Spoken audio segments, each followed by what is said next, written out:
Good afternoon. Good afternoon. So Ireland is in San Francisco. Tonight is Game 5. I've got a sound effect here. Ireland, do the Lakers punch them out tonight? Well, I'm giving them more of a chance than it seems like the rest of the world is. You got Mike Greenberg going on saying that this is a 30-point Warriors blowout. LeBron and AD Did he say that today? Oh, yeah. He's been saying it for 2 days. And that LeBron and AD should stay home and not play. That's the most nonsense I've heard. No, you go for the jugular tonight. Of course. Now, on one hand, I believe the Lakers can win tonight. On the other hand, unlike you, I don't think this series is over. I think you have to respect the world champs and realize that they could come back. Yeah, the numbers do not support them coming back in a lot of ways. The numbers don't. They've only come back from 3-1 one time. With all these guys, though. LeBron, what's the other number? LeBron is 17-0. 17-0 when his teams have a 3-1 series lead. So far in NBA history, teams that have a 3-1 lead have a 95% chance of winning the series. So there is a chance. Everything if you're the Warriors points toward the Lakers. Bergman, where are you on that? Is this series over? I really think I'm with Mace on this, where it's either going to be an absolute blowout or they're going to win the game. I don't think there's an in-between. And by the way, Mike Greenberg saying 20, 30 point – he's been saying a lot of crazy stuff I don't know what's recently, with so I Greenberg. can't really go by anything he says right now. He's not the only one. I love Greenberg, but I mean – No, everybody on the weather, he's talking about everybody on the TNT – everybody on the TNT set picked the Warriors tonight. I mean, it's like 11 of 12 analysts at ESPN took the Warriors to win. How many? The series. 11 out of 13 chose the Warriors to win the series. Win the series. See? Ramona including. Those are the experts. Right. I'm using air quotes. The experts. Colin we're Cowherd, more experts here on this show. Colin Cowherd and Jason McIntyre are both taking Warriors in 7. What, still today? Today.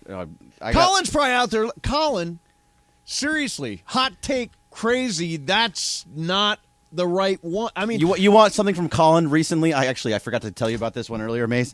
This is a trade that Colin Cowherd wanted to put. I've seen this bubble around. It's so ridiculous. He wants to trade the Warriors to trade Jordan Poole for Jaylen Brown. Jaylen Brown and Malcolm Brogdon for Jordan Celtics Poole and are Andrew not Wiggins. trading for Jordan Poole. What are we doing here? That's not happening. By the way, this is a very big day for Jaylen Brown. Do you guys know about this? Today's the All NBA teams come out. Oh, okay. And if Jaylen Brown's on one of them, and I think he will be. I think he'll be on the third team. He's eligible for a Supermax. And if he's not, then I think he's going to go to free agency because then any team can pay him the same. But what is interesting about that is starting next year. Will he be an unrestricted or a restricted? Yeah, if he opts out, he would be. Yeah. But the interesting thing about this is, one of the things they're doing to try and stop load management is they're saying you have to have a minimum amount of games played to win an award or to be an All-NBA player. Right. This is why it matters. How many games has he played? Do you know? He's played more than 58, which means he's eligible. Okay. But there's guys who are really good who've played under 58 that won't be eligible next year. Right. Interesting. Yeah. There's the other series. I mean, you thought Phoenix. It's Denver. Yeah, I still think Phoenix. You still think Phoenix is going to win that series? I think they're going to rally, yeah. Miami, I wouldn't be shocked. Miami's done. Philly, do you think Miami's up 3-1. That's what I mean. I'm sorry. The Knicks are done. And then the other series, is that one over? No. Philly-Boston. Philly's up 3-2. Philly's up 3-2. No, I'm saying I think Philly's going to win that series. They're going back home to play Game 6. Yeah, it looks like it. Looks like Embiid is like back and healthy and normal. I'm feeling Philly and the Lakers. No. You got to root for Miami and the Lakers. Exactly. I don't want to think about that. Oh, I could either be going to Philly or be going to Miami. Well, I mean, come on, man. Love your travel arrangement. Yes, that's what's important in the world. But the reality is, who's a better match? Who's the team that we are more likely to beat? Miami. We beat them twice this year, I think. Jimmy Butler's really been out of control. But doesn't it also make the 2020 championship mean more? Come to think of it, I think they beat us at Miami. I think it was 1-1. But wouldn't it mean more? So like the bubble championship would mean more if both teams make it to the championship this year? Yeah, and Pat Riley and the Heat storyline. I covered the finals. It was like 22 years ago. What do they call it? The Heat way? No, what is that? The Heat culture. The Heat culture. Yeah, they all walk around in shirts that say culture. Culture. Oh, please. I don't know. It seems to be working for him. Yeah, but I mean, your culture is Jimmy Butler. Give me a break. Our culture is AD and LeBron. The best players rise to the top in these series, and that's what's happening. But it's interesting that if they met, it would be a 7-8 in the final.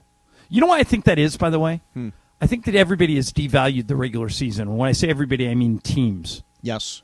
I think a lot of teams say, well, let's load manage the whole regular season. The guilty is this is the Clippers, but let's load manage the whole season and just make sure everybody's healthy for the playoffs. And that's why you're seeing 7 and 8 seeds beat 1 and 2 seeds. Right, but you're saying that the 7 and 8 seeds are the ones that load man because in the case of the Lakers, just guys were injured. Right. And that's why, and they started out 2 and 10, and that's why as an 8 seed or as a 7 But seed, here's what I mean by that. They didn't play Anthony Davis in any back-to-backs until the very end of the season. If those back-to-backs were playoff games, he would have played them. Right. So that's why we're not the typical 7 seed. We devalued the regular season, so did Miami, in order to have these guys ready for the playoffs. Right. And if it works, and it looks like it is, you're going to see more of it moving forward. Plus, Lonnie Walker, Miami guy, right? He went to Miami for 1 year. Oh, still. I think Lonnie Walker is from Philadelphia. I'll look Is it he up. really? I'll look it up. But he went to the University of Miami for Lonnie 1 year. Walker! There you go. Lonnie Walker! The Lonnie Walker game. I knew there'd be somebody that would be there. I thought it would be an Austin Reeves. It turned out to be the Lonnie Walker game. Is the one that put he's from the dynasty. Mace, he's at from the Reading, edge. Pennsylvania. Is that near Philly? It is near Philly, yeah. Okay.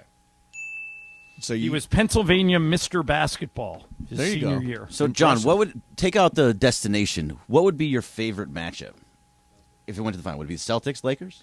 Well, are you talking about Like likelihood of winning or No. best show business? What is Yeah, the if I best could show? pick the Yeah. if I could pick the matchup, Lakers Celtics is Ali Frazier Yes. because they both have 18 championships or 17 championships. They both be going for 18. But what series has more star power? Lakers War. By the Philly? way, can I just point out we're talking about the finals. They still are going to have the Western Conference Finals between now and then. Well, not So only that, we've they already still no, and projected them into I'll the take it a NBA step further Finals. than that. They still haven't gotten out of the semifinals. Yeah, that's right. Oh yeah, this series isn't over yet. Yeah. Respect the opponent. As Darvin Ham says, humble in victory. You know the one thing about dynasties, John, They end. they end. Exactly right. They Die. end. All right, we got a lot going on today. I actually came across, as we get ready for Game 5, and we'll have it for you here on 710 ESPN, I came across a crazy number about the Warriors. They lead the NBA in a particular category, and we really haven't talked about it, but you can definitely see it on the floor every game. We'll bring it up next. Mason and Ireland, 7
Put up this hour right here on Mason and Ireland. All right, we're getting ready for Game 5. Is tonight the night the Lakers punch their ticket to the Western Conference Finals? By the way, Dodgers won today, 8-1 in Milwaukee. Clayton Kershaw was fantastic. Gave up a home run to Wilson Contreras, and that was it. Kershaw, seven innings, 1 earned run, 5 hits, and 8 strikeouts on 92 pitches. First pitcher in Major League Baseball to reach 6 wins, and he's 5th in the National League in ERA. Yeah, he's been fantastic. And homer for Freddie Freeman, homer for Miguel Vargas. Homer for Will Smith. Homer for Will Smith. There you go. Good day for the Dodgers, and now they get a day off leading into a big series. I think you should refer to them as the first place Dodgers, because ever since you basically poo-pooed them, I called them an ordinary baseball and call them an ordinary baseball team that's not going anywhere. They've gone on like a bender. Well, they're 23-15. You're right. They have gone on. I think they were 15, and I think they were 16-15 or 15-16 when you said it, and now they just keep winning. Third best record in baseball. By the way, the Angels are 2 games out of first place. Yeah, but they're already behind. Jordan Alvarez just hit a homer. Oh, did he? Yeah. Yeah. I mean, I think it's gonna. Somebody before we get to that thing I said before, somebody called in to the Travis and Sliwa show that had a great idea that would be part of a Shohei Ohtani trade at midseason.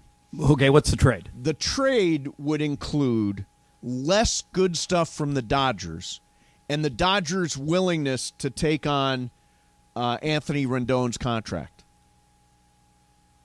They'd be perfect. The Dodgers need a third baseman anyway. Correct. No, I mean, and by the way, and Robert Van Scoyoc and those guys would fix his swing the way they do with everybody. If you have to take on, by the way, and that means you give up less stuff, Bergman. You're rolling your eyes. I mean, the Dodgers do things like that. I just don't like Rendon, and Rendon doesn't like the LA lifestyle.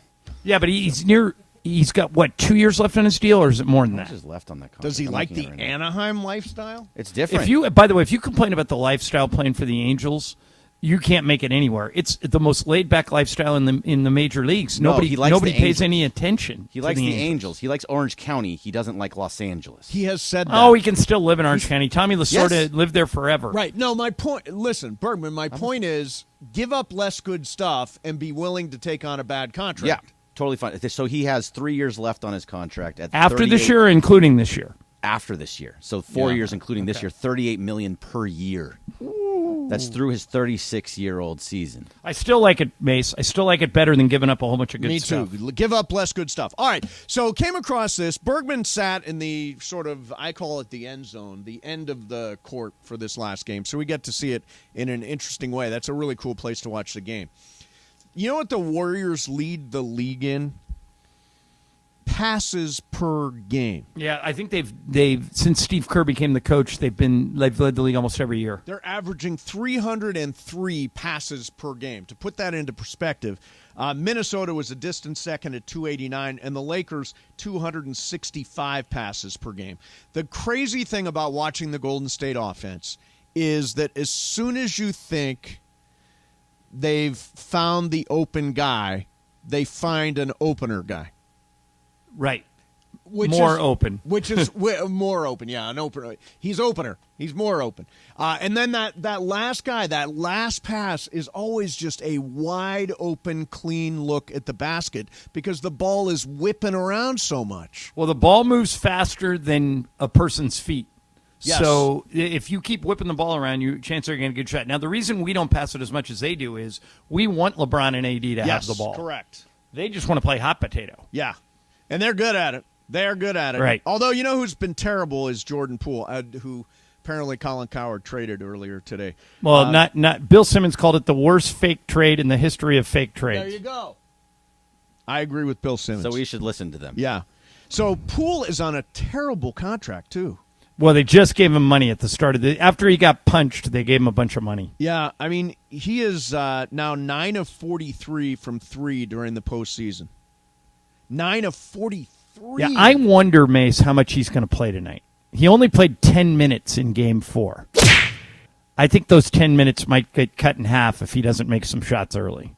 Yeah, he's got to. He's got to. And otherwise, there's no point. If I was Steve Kerr, I would go small again. I'd go with that Gary Payton lineup, and I would assume that I'm going to shoot better than 29% from three, and the Clay's going to make a few more, and that's going to be enough. That's the way I would approach this All right. if I was. So I know you keep saying this series is over, but It is let me over.